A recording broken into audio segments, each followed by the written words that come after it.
डर के आगे जीत है, ये बात समझ आती है, लेकिन भाई 25 रुपए की बोतल के लिए कौन भला रिस्क लेना चाहेगा। हम तो दुकान से लेंगे और किसी झाड़ के नीचे बैठकर अपने गले को तर करेंगे। बट कभी सोचा है कि दुनिया में झाड़ी ना हो तो क्या हम जिंदा भी रहेंगे? विल मीट 2067 नाम की इस फिल्म से अर्थ से ऑक्सीजन गायब हो चुका है, लेकिन ऑस्ट्रेलिया में इंसानों ने आर्टिफिशियल ऑक्सीजन बना लिया है। बट इसे लेकर दो प्रॉब्लम्स है। एक तो एक ही एवरेज आदमी इस ऑक्सीजन को अफोर्ड नहीं कर सकता, काफी महंगे ऑक्सीजन है ये। तो दूसरा, इस ऑक्सीजन से सिकनेस नाम की बीमारी पूरे शहर में फैल रही है। इसी शहर में ईथन और उसकी वाइफ ये दोनों भी रहते हैं। एक तरफ बीबी को ये बीमारी हो चुकी है, तो दूसरी तरफ ईथन पूरी जान लगाकर कोशिश कर रहा है कि वाइफ को किसी तरह से बचाया जा सके। ईथन की जान है उसकी बीबी, जिसके लिए ईथन एक दिन पहुंच जाता है आर्टिफिशियल ऑक्सीजन बनाने वाली कंपनी की हेड यानी रेजिना के पास। रेजिना बताती है कि सिकनेस नाम की बीमारी ऐसी ही फैलती रही तो इस धरती से इंसानों का नाम पूरी तरह से मिट जाएगा। लेकिन अगर से बेटा तुम चाहो तो सब कुछ ठीक कर सकते हो। वो कैसे? तो ये टाइम मशीन देखो जो बहुत पहले तुम्हारे फादर ने बनाई थी जब तुम छोटे थे। साथ ही तुम्हारे हाथ में एक डिवाइस फिट किया था जिसे कोई निकाल नहीं सकता, और इसी डिवाइस की हेल्प से ये टाइम मशीन एक्टिवेट हो सकती है। रेजिना बताती है कि हमें 400 साल आगे से यानी फ्यूचर से ये मैसेज मिला है कि वहाँ पर सब कुछ अब नॉर्मल हो चुका है। पेड़ पौधे, नेचुरल ऑक्सीजन, तो बस तुम्हें वहाँ पर जाना है और वहाँ के जो पेड़ पौधे हैं उनके सैंपल्स हमें यहाँ पर यानी ईयर 2067 में भेजना है। फिर यहाँ के भी हालात पूरी तरह से ठीक हो जाएंगे और एक तुम ही हो ईथन जो ये सब कुछ ठीक कर सकते हो। लेकिन ईथन नहीं चाहता कि अपनी बीबी को छोड़कर फ्यूचर में चला जाए। वो यहीं पर उसके साथ रहकर उसे ठीक करना चाहता है। आखिर वो अपनी बीबी से सच्चा प्यार जो करता है। उसकी वाइफ भी नहीं चाहती कि ईथन फ्यूचर में चला जाए, लेकिन वो कहती है कि ईथन मेरी बात सुनो, अगर से तुम फ्यूचर में जाकर अपना मिशन पूरा कर लोगे तो इस अर्थ पर इंसानियत को खत्म होने से बचाया जा सकता है। तुम्हें जाना चाहिए, तुम ये कर सकते हो।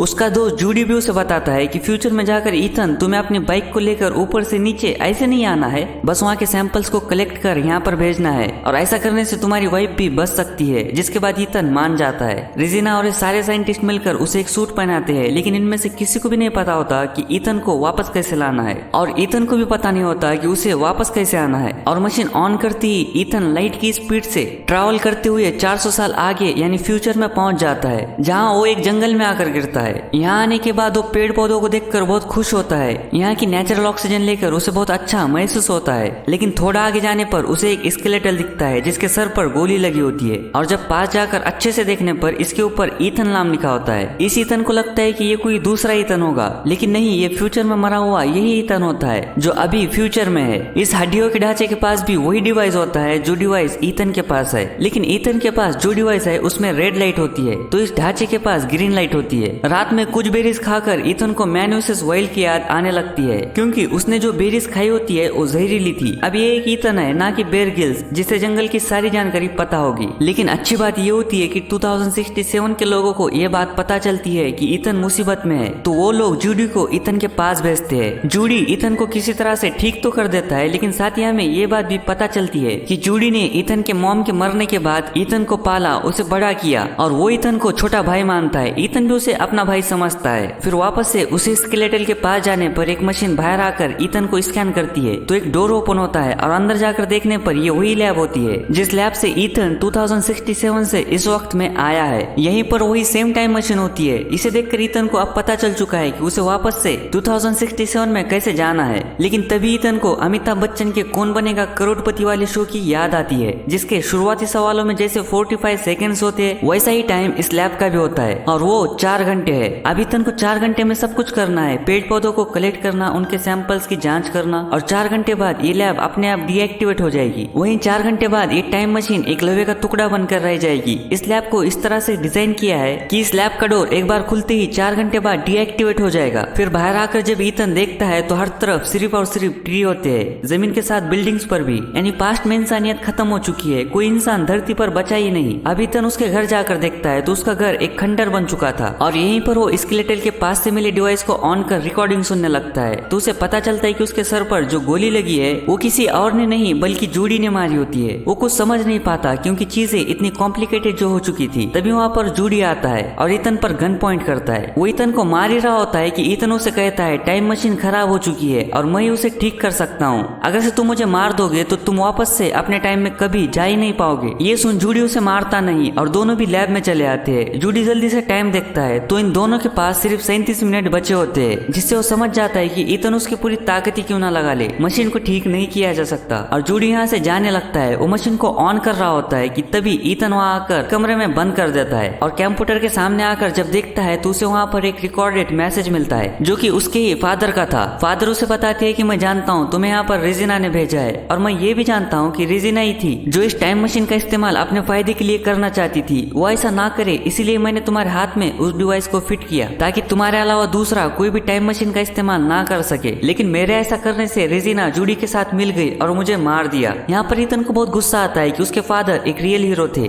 जो अर्थ पर लोगों को बचाना चाहते थे, लेकिन रेजिना ने उन्हें मार दिया। जिसके बाद ईथन टाइम मशीन को ये डिस्ट्रॉय करने लगता है, लेकिन तभी जूडी आकर उसे फाइट करता है। बट ईथन फाइट करने से मना करता है और कहता है कि मैं तुम्हें नहीं मार सकता, तुम मेरे बड़े भाई जैसे हो। ये सुन जूडी को बहुत बुरा लगता है और उसे ईथन पर कहीं ना कहीं रहम आता है। वो सोचता है कि मैंने बचपन से ईथन को पाला, उसका ध्यान रखा और आज मैं उसे मार रहा हूँ। उसे इतना बुरा लगता है कि वो यहाँ पर खुद को ही मार देता है। रेजिना ने जूडी को इसीलिए यहाँ पर भेजा होता है कि जब ईथन टाइम मशीन को ठीक कर ले तो जूडी उसे गोली मार दे और रेजिना इस टाइम मशीन का इस्तेमाल अपने फायदे के लिए कर सके। लेकिन ईथन ऐसा नहीं होने देता और टाइम मशीन को ठीक करता है और झाड़ी के सैंपल्स यहाँ यानी 2067 में भेज देता है। साथ ही वो एक टेप रिकॉर्डर भी भेजता है जब रेजिना ईथन के फादर को मार रही होती है, जिसके बाद रेजिना को अरेस्ट किया जाता है और ईथन जो अपनी बीवी से बहुत प्यार करता है उसके लिए एक फूल भेजा होता है, जिससे वाइफ को पता चलता है कि अब ईथन फ्यूचर से कभी उसके पास नहीं आ सकता। वहीं ईथन अब टाइम मशीन को पूरी तरह डिस्ट्रॉय कर देता है ताकि 2067 से कोई भी यहाँ पर ना आ सके और बाहर आकर देखने पर अब उसका हड्डियों का ढांचा गायब हो चुका था, यानी पास्ट में ईथन नहीं मरा। फिर जब वो अपने सामने देखता है तो शहर पूरी तरह बदल चुके हैं, इंसान काफी मॉडर्न हो चुके हैं, जिससे ईथन समझ जाता है कि जो पेड़ पौधे उसने भेजे थे उससे इंसानियत बच गई और उसका मिशन कंप्लीट हो गया है और अब वो अकेला यहाँ पर नहीं है, उसके साथ कई सारे लोग हैं। इसी के साथ ये फिल्म यहीं पर खत्म होती है। तो दोस्तों ये थी 2067 फिल्म की कहानी। आपको ये स्टोरी कैसे लगी मुझे कमेंट कर जरूर से बताना। साथ ही वीडियो को लाइक और चैनल को सब्सक्राइब करना ना भूले। मैं मिलता हूँ आपसे एक नई स्टोरी के साथ। Thank you so much for watching.